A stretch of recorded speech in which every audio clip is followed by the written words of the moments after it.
आज चाहिँ म यो हाम्रो पुलाउको चामल लिएको छु मैले धोएर राखिसकेको छु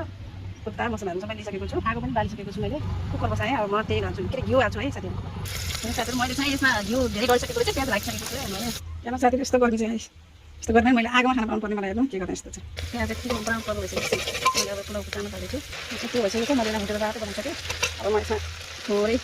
सुगार एड गर्छु हजुरहरूलाई कतिको मनपर्छ गुलियो मेरो बाबुले त गुलियो मनपर्छ भएकोले मैले काजु बदाम नाम है मम्मी चिनी राख्नु होला थोरै भनेर मैले काजु बदामको मसला नराखेर चिनी राखेँ यसरी छोटो मिठो तरिकामा पकाउँदैछु साथीहरू हेर्नु साथीहरू यस्तो गर्नु चाहिँ पानी परेको छ गर्नु चाहिँ मार्ने भयो गर्नु छ अनुसारै यता मेरो पुलाउ पनि पाकिसकेको छ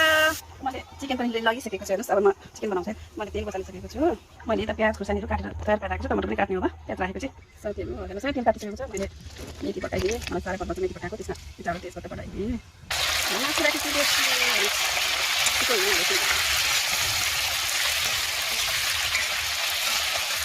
मासु बसालेको चाहिँ यतामा डोक्नेमा मसला पिस्दैछु साथीहरू डोक्नेमा मसला पिस्दैछु हाम्रो पुलाउ रेडी भइसकेको छ